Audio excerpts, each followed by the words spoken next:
Em meados de agosto de 1969, 3 jornais da Bahia de São Francisco receberam algumas cartas um tanto quanto peculiares. Tais escritas eram feitas à mão, exatamente iguais e não continham remetente. Elas começavam com a seguinte frase: Querido editor, aqui é o Zodíaco falando. Além de relatar detalhes não liberados ao público de uma série de assassinatos realizados meses antes em São Francisco, as cartas possuíam um trecho criptografado e uma afronta às autoridades da cidade. A propósito, a polícia está se divertindo com a criptografia que eu enviei? Se não, diga para eles se animarem. Quando a decifrarem, me pegarão. Bem-vindos mais uma vez ao Narrativa no Ar. Eu sou o Bonfim e hoje estamos aqui para falar desse caso, seria aí o caso do Zodíaco. Já deixando um spoiler aqui, já se passaram em torno de 55, 56 anos e o autor de tais atos nunca foi encontrado. Será? Já de antemão, eu agradeço aos novos inscritos. Muito obrigado de coração para quem tem acompanhado aí a dinâmica do canal, se inscrevido no canal, quem tem aí comentado também. Eu tô dando aí uma maior atenção possível para poder trazer conteúdo para vocês. E esse episódio de hoje só aconteceu porque vocês estão aqui comigo hoje, beleza? Vocês são aí 100% desse episódio. E se você tá chegando aqui agora de paraquedas, por favor, se inscreva, me dê aí esse voto de confiança, de coração. Vou ficar muito contente se eu conseguir chegar aí a 100 inscritos logo. E sem mais delongas, vamos para esse caso que está extenso. Eu acredito que vai ser um vídeo muito longo, então vamos logo pro vídeo.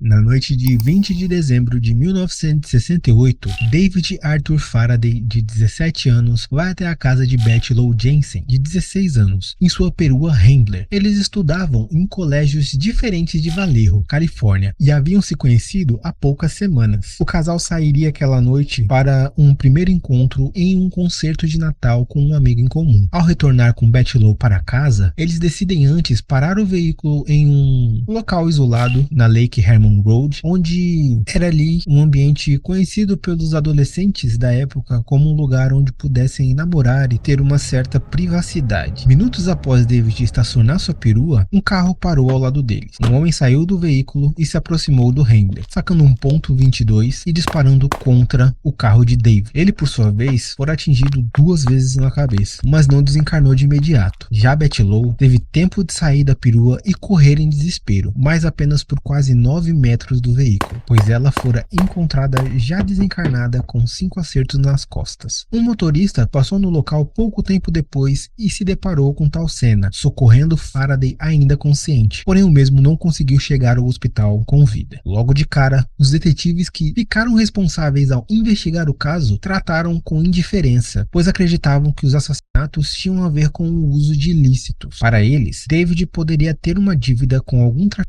local e acabou sendo usado como exemplo. Após muita insistência dos familiares, a investigação tomou um rumo para um ex-namorado de Betty Lou, que tinha um álibi consistente, pois teria ficado em casa com seus parentes assistindo a um filme. Mais voltas eram dadas pelos investigadores e tudo levava para um beco sem saída, até que meses depois, outro incidente similar aconteceria e associaria o ocorrido com Betty Lou e David a um único indivíduo.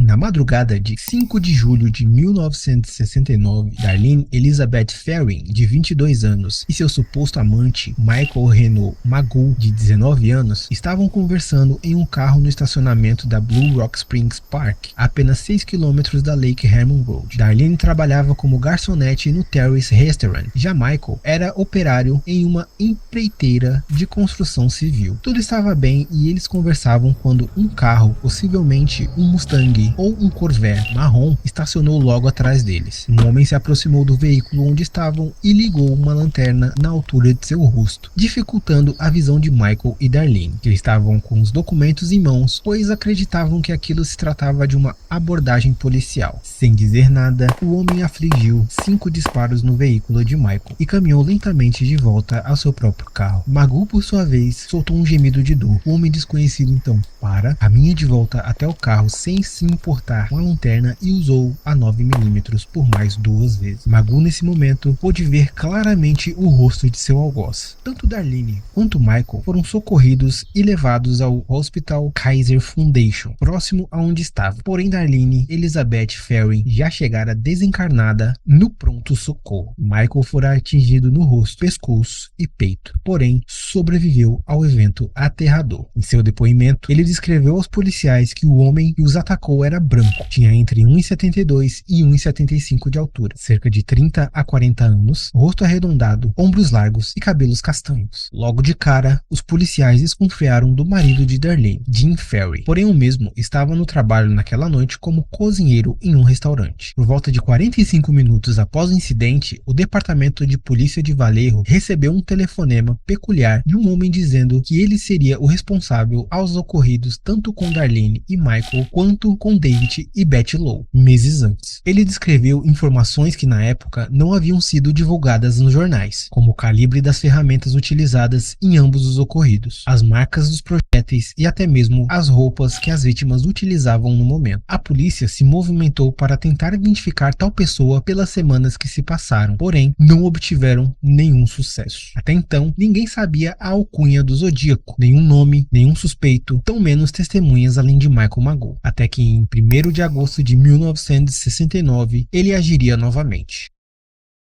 Naquele dia, o San Francisco Examiner, o Vallejo Times Herald e o San Francisco Chronicle receberam tais inscrições quase idênticas. O desconhecido havia mandado 3 cartas, uma espécie de códex, contendo letras e símbolos variados. Nas cartas, ainda haviam algumas informações sobre o ocorrido com Darlene e Michael, assim como uma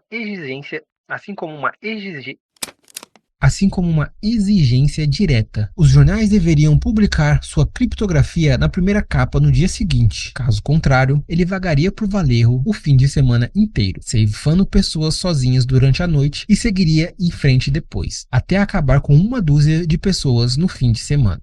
O San Francisco Chronicle então publicou a criptografia com um comentário de Jack Stilts, chefe de polícia de Vallejo na época. Jack demonstrou em seu comentário dúvidas se o autor de tais criptografias era de fato o assassino. Jack solicitou que ele mandasse outra carta com mais detalhes, para que comprovasse a sua identidade. Foi então que no dia 7 de agosto daquele mesmo ano, que o jornal San Francisco Examiner recebeu a seguinte carta.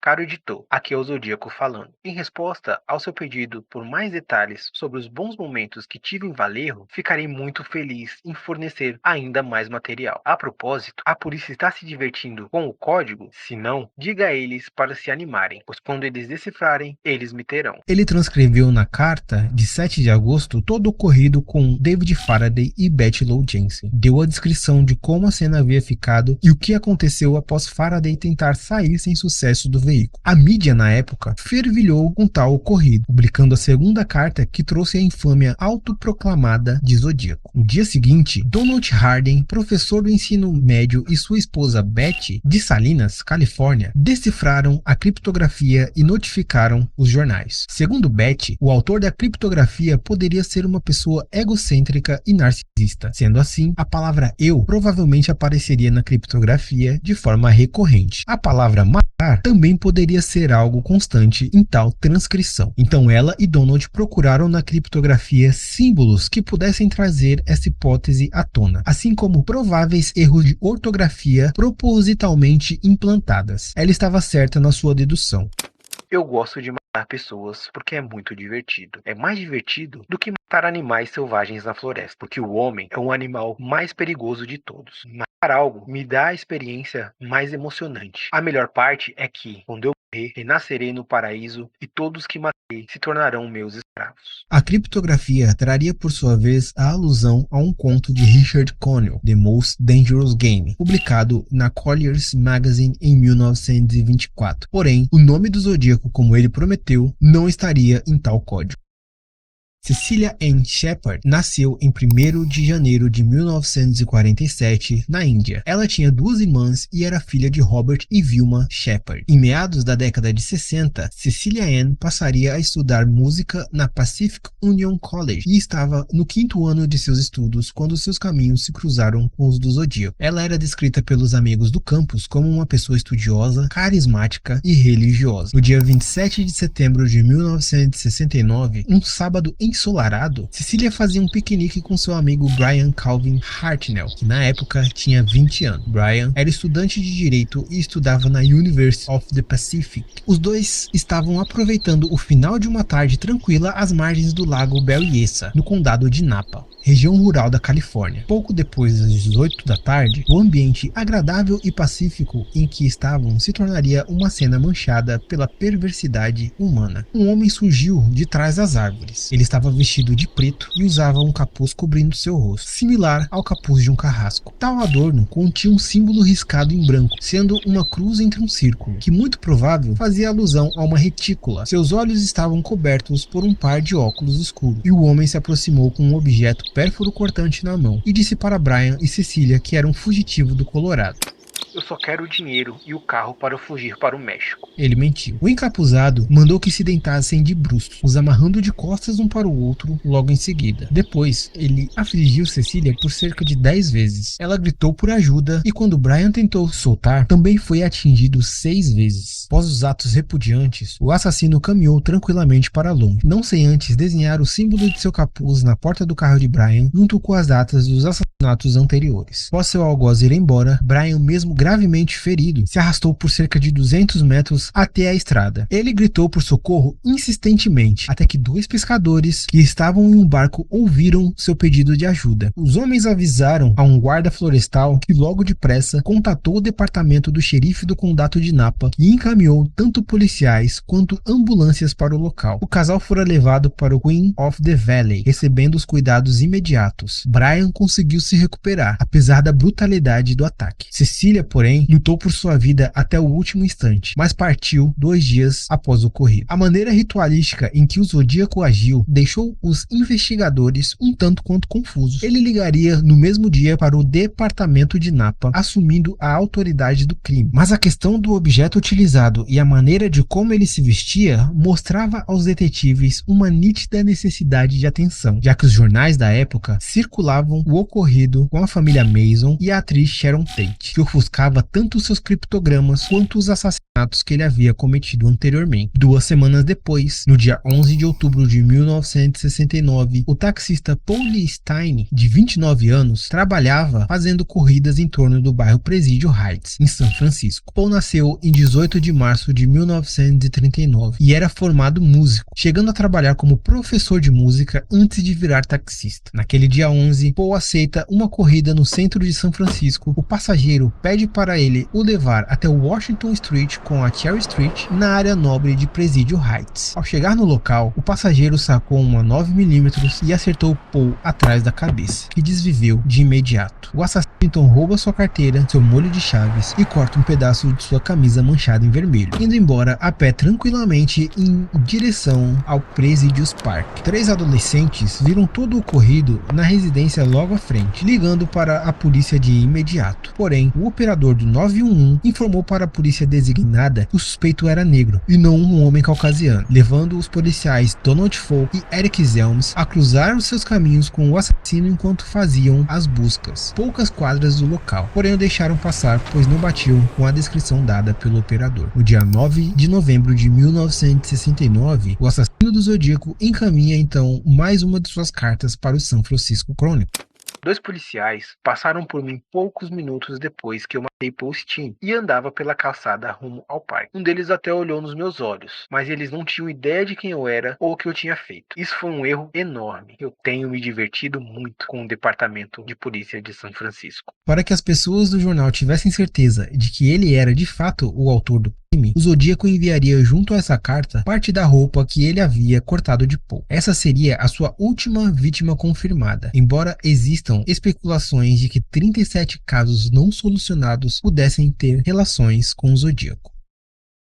O retrato falado chegou a ser elaborado pelos detetives que investigavam o caso e divulgado fervorosamente pela mídia da época. Algumas pessoas chegaram a apontar alguns suspeitos como sendo o Zodíaco, porém, as investigações não seguiam de maneira satisfatória para as autoridades. John A. Douglas, pioneiro em análise comportamental de SKs e perfilador do FBI, fez um perfil psicológico do Zodíaco em seu livro The Cases That Haunt Us. Segundo John, o sujeito era desajustado socialmente, paranoico, narcisista e solitário, movido pela principal necessidade de atenção, credibilidade e poder. Ele sentia a necessidade de provar sua superioridade, que era mais inteligente do que as pessoas ao redor, para compensar suas frustrações e seu sentimento de inferioridade. Ele também tinha, segundo John, uma compulsividade autoconsciente, sendo obcecado pelos outros e subestimando suas habilidades, se vendo como alguém injustiçado pela sociedade. O Zodíaco teria vivido grande parte de sua vida com sua mãe, onde na melhor das hipóteses, teve um relacionamento conturbado, opressor e agressivo. Muito provável ele pudesse ter tido alguma relação com a Riverside College, onde Cherry Joe Bates, uma suposta vítima, teve a vida ceifada em 1966. Provavelmente, o sujeito teria servido nas Forças Armadas, mais necessariamente na Força Aérea ou Marinha, onde de suposto teria aprendido em relação à criptografia. Por não saber se manter em um lugar padronizado e não lidar bem com figuras de autoridade, ele teria sido dispensado. Sua personalidade era ambígua, pois em suas cartas ele se mostrava uma pessoa educada e muito inteligente, embora fosse semi-analfabeto. Eu ia falar semi-alfabenato.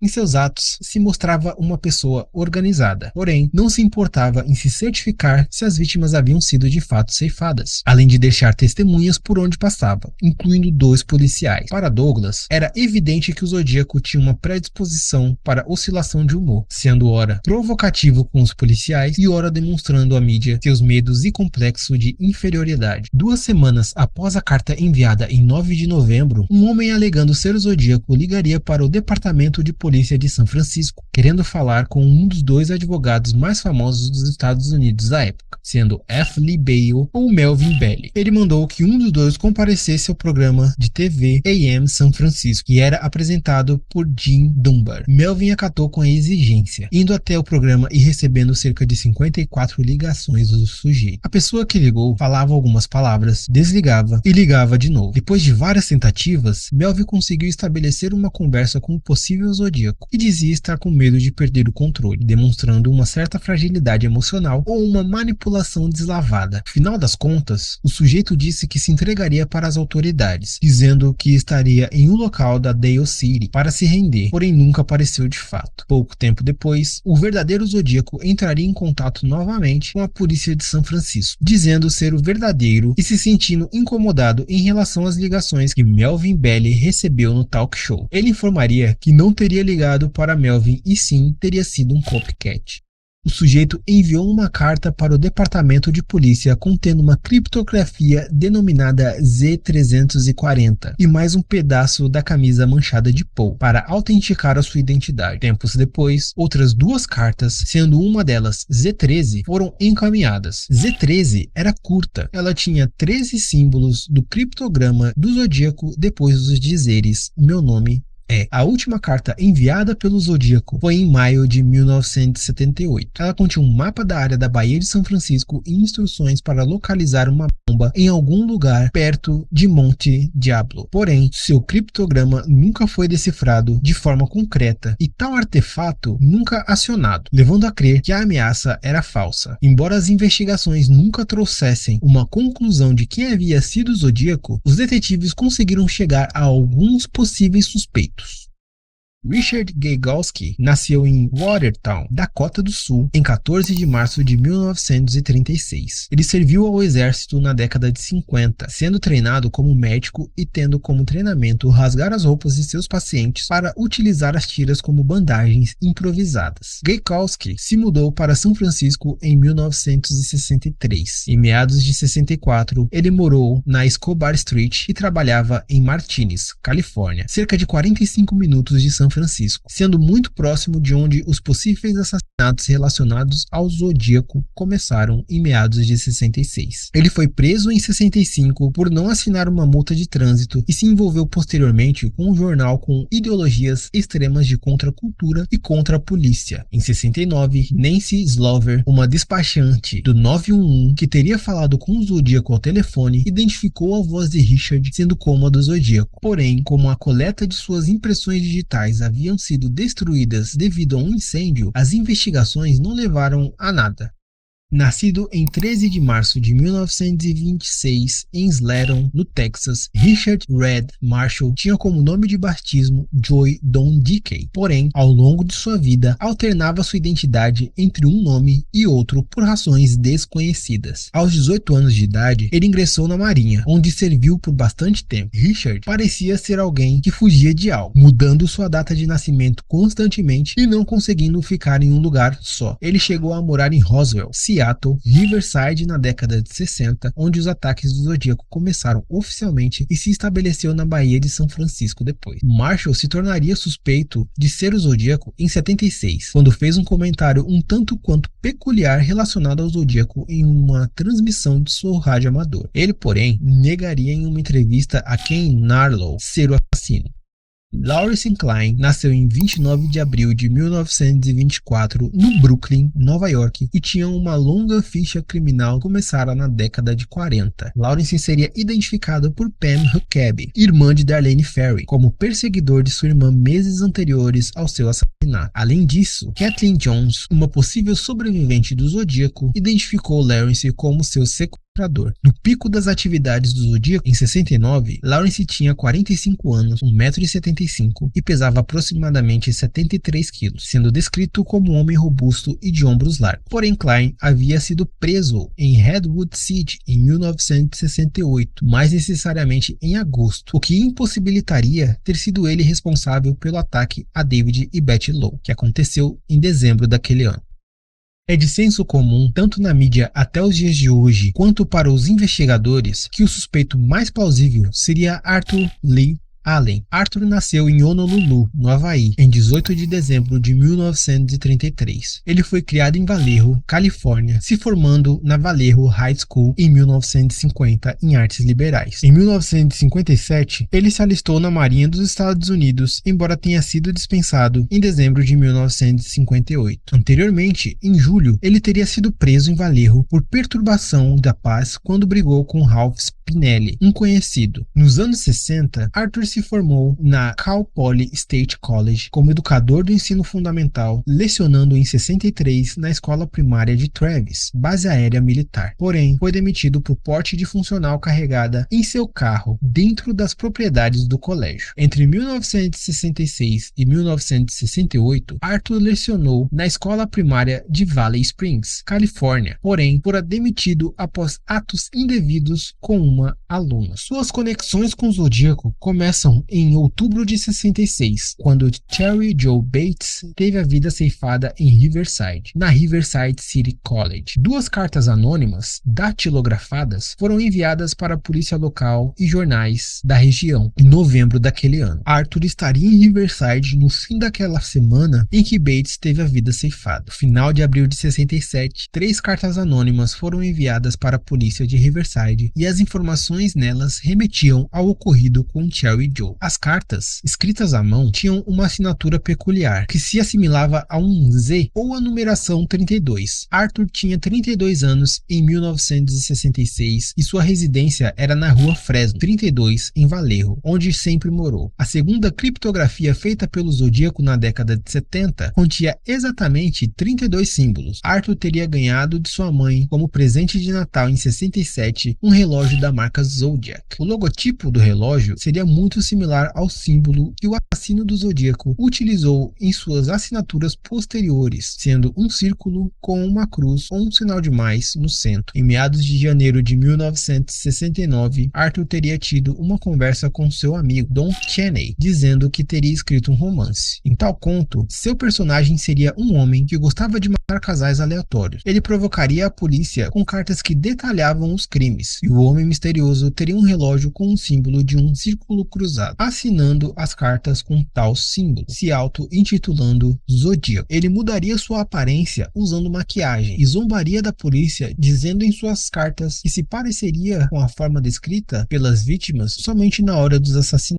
Tal personagem enganaria mulheres que parassem para o ajudar em seu carro nas áreas rurais, alegando que o pneu estava com problemas, as capturando posteriormente. Durante as investigações sobre Arthur, em meados de 72, Dawn passaria tais informações para a polícia, que havia conseguido um mandado de busca em nome de Arthur. Porém, optaram por revistar o trailer que ele frequentava eventualmente em Santa Rosa, ao invés de sua casa em Vallejo. Nada incriminatório foi encontrado. De acordo com o departamento policial, Arthur teria dito a um amigo que teria ficado encantado no que diz respeito à caça humana. Para ele, isso seria mais difícil, pois pessoas eram inteligentes. Tal conversa teria sido em 1968. Em julho de 69, a criptografia do Zodíaco enviada aos jornais traria exatamente a mesma frase. Em um interrogatório, em 1971, Arthur diria ao investigador que, quando jovem, teria lido o livro A Caça Mais Perigosa, que traria a ficção de um conde que tratava o homem como um animal. Depoimentos de familiares e amigos para a polícia trariam à tona que Arthur escrevia palavras incorretas propositalmente em cartões comemorativos, como no Natal, escrevendo Merry Christmas com 2 S's ao invés de 1, coisa que eventualmente o Zodíaco também faria nas cartas enviadas à mídia. O Zodíaco também usaria um termo comum para professores do ensino fundamental em suas cartas, insinuando que aplicaria mais atividades para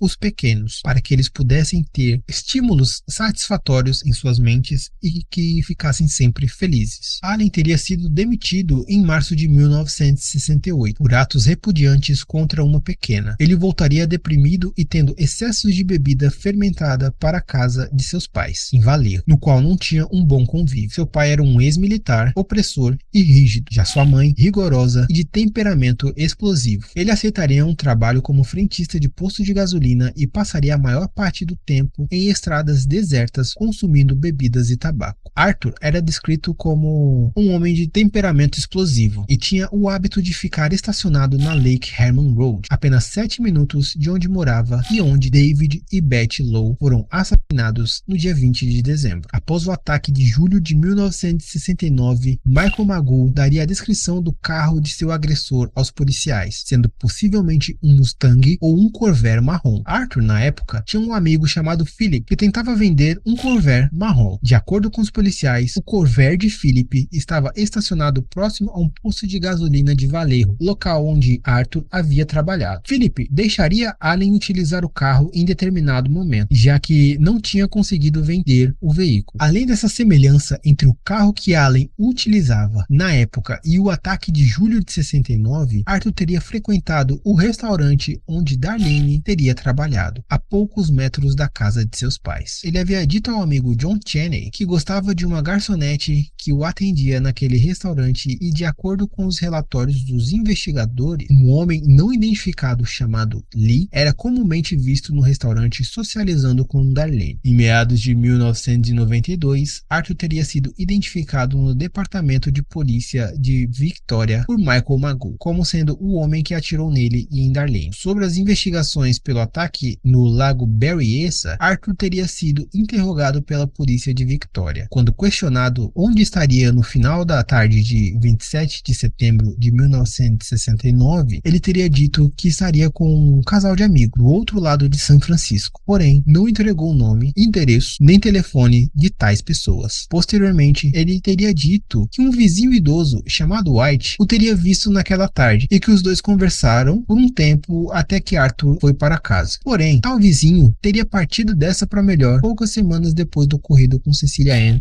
e Brian Kelvin. Curioso é que a data de aniversário desse tal vizinho White seria 20 de dezembro, data em que o ataque a David e Betty Lowe ocorreu. O guarda florestal que havia socorrido Brian e Cecilia se chamava William White e era o porta-voz do ataque a Berryessa, estando em todos os noticiários da época. Arthur chegou a admitir que estava sob posse de ferramentas perfuro-cortantes manchadas de vermelho no dia do ataque, porém alegou que havia preparado uma galinhada para o jantar. Brian Hatnell disse disse em seu depoimento que a aparência física e a voz de Arthur eram muito similares às do encapuzado que o atacou naquela tarde. Porém, as investigações não levaram a nenhuma conclusão significativa, trazendo apenas especulações à tona. De acordo com um relatório de 1991, Ralph Spinelli teria dito em depoimento para a polícia de Victoria que pouco antes do assassinato de Paul, Arthur havia admitido ser o Zodíaco. Quando Ralph zombou dele, dizendo que aquilo era mentira, Arthur disse que iria a São Francisco e mataria um taxista qualquer. Além disso, Arthur e Paul tinham muito em comum. Ambos eram estudantes, tinham o nome do meio Lee, no qual Arthur escrevia com L-E-I-G-H, e os dois nasceram em 18 de dezembro, sendo essa data possivelmente muito significativa para o Zodíaco.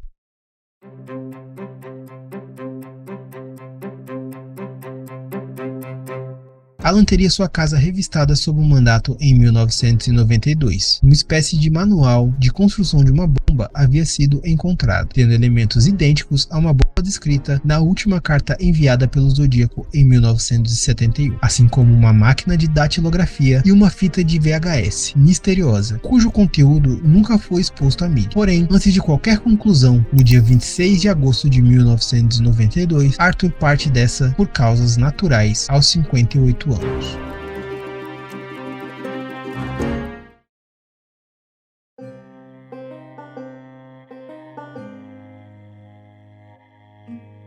Em 2007, o filme Zodíaco, dirigido por David Fincher, traz uma dramatização icônica a respeito das investigações relacionadas ao caso, tendo como elenco principal Jake Gyllenhaal, Mark Ruffalo e Robert Downey Jr. Em 2024, a Netflix lançou o documentário Aqui Quem Fala é o Zodíaco. Traz pistas e depoimentos relacionados a Arthur Lee Allen, principal suspeito e de senso comum responsável pelos atos do Zodíaco, embora as investigações não tenham decretado o seu envolvimento.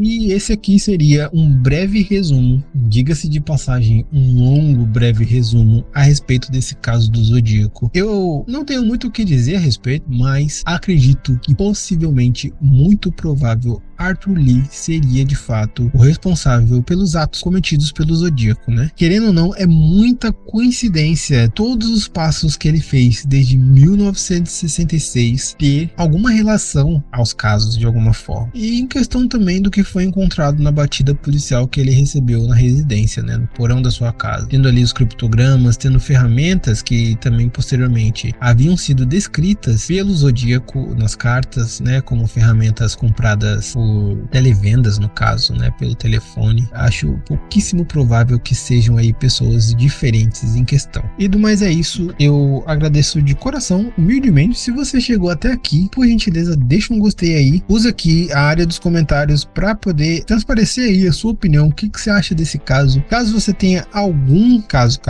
tô falando muito caso, mas caso você tenha aí algum caso criminal em mente que a gente possa abordar aqui, por favor, eu peço a colaboração de vocês, e deixem aqui nos comentários. Eu prometo que eu sempre trato vocês com muito carinho, muita dedicação também, e respondo todo mundo aqui, beleza? Mas é isso, eu espero que todos fiquem nas bênçãos de Jah e tchau.